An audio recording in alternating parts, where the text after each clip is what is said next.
शोक विकल सब रोहिं रानी रूपशील बल तेज बखाना करह बिलाप अनेक प्रकार परय भूम तल बारहि बारा। जी हाँ बच्चों, इसका मतलब ये हुआ आज हम लोग आप शोक रस पढ़ेंगे। ठीक है, तो शोक रस शोक रस क्या होता है?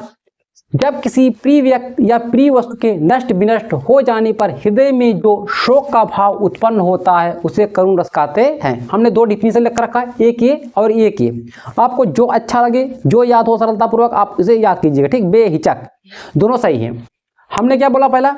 जब किसी प्रिय व्यक्ति या प्रिय वस्तु के नष्ट विनष्ट या खो जाने से जिसे मिलने की संभावना नहीं होती है तो हमारे हृदय में जो दुख का भाव उत्पन्न होता है वही दुख हमारा क्या है? शोक है। ठीक है, तो क्या कहेंगे उसे? शोक रस कहेंगे। समझ में आया? जब किसी प्रिय व्यक्ति या प्रिय वस्तु के नष्ट विनष्ट हो जाने पर हृदय में जो शोक का भाव उत्पन्न होता है उसे करुण रस कहते हैं। करुण रस का अस्थायी भाव शोक होता है। आपसे वो विकल्पी में पूछेगा शोक किसका स्थायी भाव है? हास रस, करुण रस, श्रृंगार रस, भय, ठीक, और जो भी रस होगा वात्सल्य रस से, ऐसे बोलेगा। ठीक है, तो आपको याद रखना चाहिए पड़ेगा करुण रस का अस्थायी भाव शोक होता है। शोक का मतलब दुख होता है। जैसे देखते हो एक निमंत्रण आता ना तरही काल में, कहता बड़े दुख के साथ सूचित करना पड़ रहा था, मतलब किसी प्रिय व्यक्ति के परिवार में क्या हो गया? एक्सपायर हो गए हैं, वही बात कहा जाता है। ठीक है, या आपकी कोई अति महत्वपूर्ण बहुत प्रिय वस्तु है वो हमेशा के लिए खो जाए या नष्ट हो जाए तो जो उत्पन्न होगा उसी को शोक बोलेंगे। ठीक, दूसरा क्या है? विभव, अनुभव और संचारी भाव। विभव, अनुभव तथा संचारी भाव के संयोग से जब शोक नामक अस्थायी भाव उत्पन्न होता है तब करुण रस की निष्पत्ति होती है। ठीक है, क्या बोलोगे? विभव, अनुभव तथा संचारी भाव के संयोग से।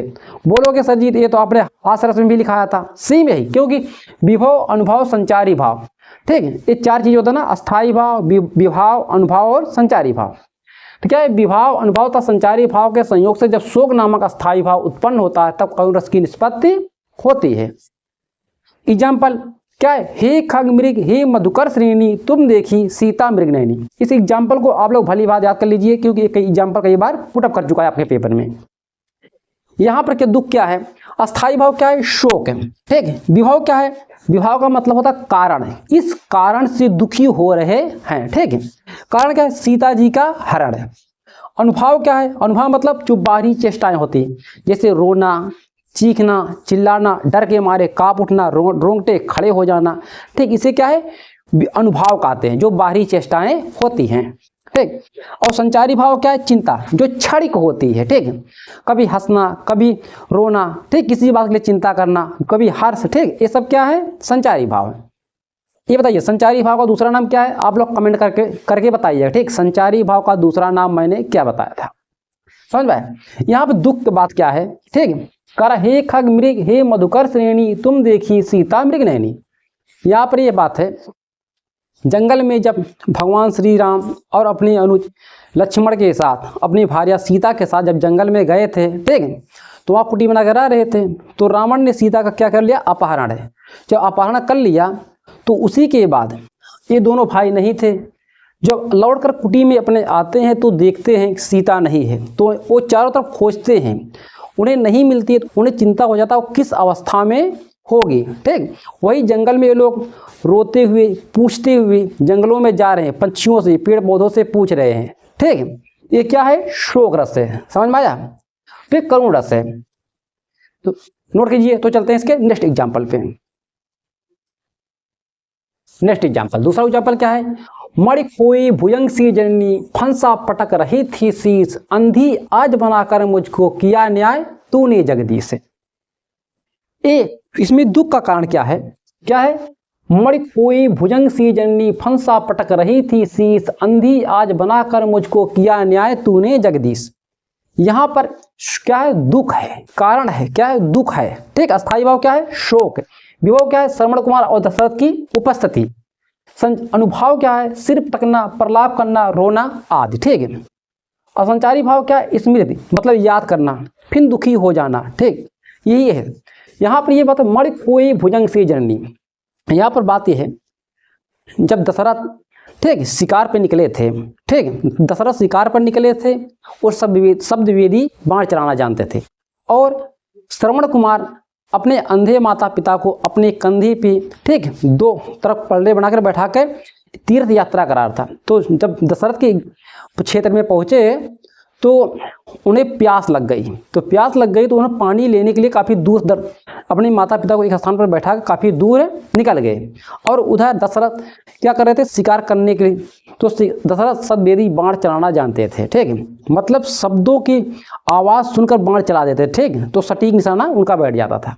तो श्रवण कुमार पानी भर रहे थे तो उनकी पानी की जो आवाज़ आ रही थी गड़गड़ाहट की, तो उन्हें ऐसा लगा जैसे कोई शिकार उनका जो हिरण हो जो भी हो वो पानी पी रहा था। उन्होंने बिना विचार किए उन्होंने उस बाण को चला दिया। जब बाण को चला दिया तो जाके श्रवण कुमार के सीधा हृदय में लगा, ठीक, तो चीखने लगे। तो जब दशरथ ने उनके पास गए, ठीक, जब दशरथ ने श्रवण कुमार के पास गए तो देखे तो बहुत बड़ा अनर्थ हो गया है।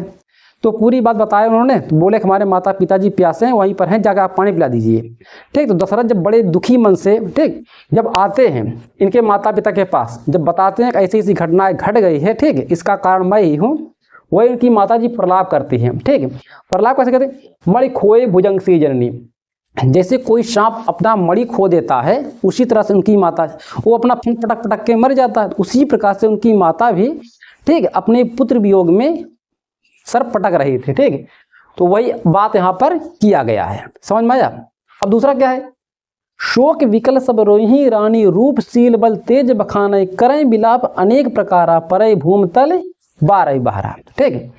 यहाँ भी दशरथ जी की मृत्यु पर उनकी जो रानियां हैं वो रो रही हैं, ठीक है। यहाँ पर क्या है, दशरथ जी की जब मृत्यु हो जाती है उनकी सभी रानियां रो रही हैं। वही बात का शोक विकल सब रोही रानी रूपशील बल तेज बखाने करें विलाप अनेक प्रकारा परय भूम तल बारह बारह। तो जब दशरथ जी की मृत्यु हो जाती उनकी रानियां रो रही हैं, तो ठीक, और उनके क्या कर रहे हैं, उनके शील उनकी बल की मतलब बखान कर करके रो रही हैं। यही बात इसमें लिखा हुआ है, समझ में आया, समझिए ना। ये आपका क्या है, ये सभी जितनी एग्जाम्पल मैं दे रहा हूँ सभी एग्जाम्पल आप लोग अच्छे से याद कर लीजिए, ठीक। आप इसे नोट कीजिए। तो मैं चलता हूँ उसके नेक्स्ट एग्जाम्पल पे।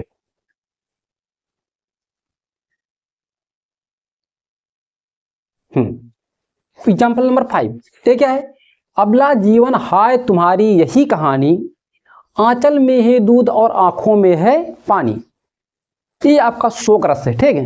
क्या रस है, शोक रस है, करुण रस है, ठीक। अबला जीवन हाय तुम्हारी, ये आपकी पंक्ति जो ली गई है ये मैथिली शरण गुप्त द्वारा रचित यशोधरा, ठीक, प्रसिद्ध इनकी एक काव्य है यशोधरा से ली गई है। आप लोग इस काव्य का नाम याद कर लीजिए, ठीक है। काव्य क्या है, यशोधरा, और किसने लिखा है, मैथिली शरण गुप्त जी ने, ठीक है। इसमें भगवान बुद्ध के बारे में कहा गया है। भगवान बुद्ध जब अपनी पत्नी और अपने, ठीक, नवजात शिशु को छोड़कर संन्यास जीवन बिताने के लिए निकल जाते हैं। ये पंक्ति वहां से ली गई है। तो वही बात कहा गया, अबला जीवन हाय तुम्हारी यही कहानी। अबला मीन्स कमजोर होता है। जब उसके पति ने चले गए छोड़कर तो क्या हो गए, कमजोर। उसके हाथों में एक बच्चा था, ठीक है, जो बच्चा भी दुमुहा था, ठीक, उसी के बारे में एक कहा गया है। दूसरा पंक्ति क्या है, दुख ही जीवन की कथा रही, क्या कहूँ जो नहीं कही। ये सूर्यकांत त्रिपाठी निराला जी की खुद की दुख की बात है, ठीक है। दुख ही जीवन की कथा रही, क्या कहूँ जो नहीं कही। समझ में आया। तो आप लोग इस बुक का नाम याद कीजिए, इस काव्य का नाम याद कीजिएगा, क्योंकि आपको कई बार पूछा जा चुका एग्जाम में। उम्मीद करता हूँ इतने एग्जाम्पल आप लोग को अच्छे से समझ में आया होगा। आप लोग कृपया जो बच्चे चैनल पे नए हैं चैनल को सब्सक्राइब कर ले और ज़्यादा से ज़्यादा बच्चों को शेयर करें, ठीक है। तो मिलते हैं फिर नेक्स्ट वीडियो में। अपना ध्यान दीजिए। अब पढ़ाएंगे आप लोग को अलंकार, ठीक है। तब तक अपना धैर्य रखिए और अच्छे से पढ़ते रहिए।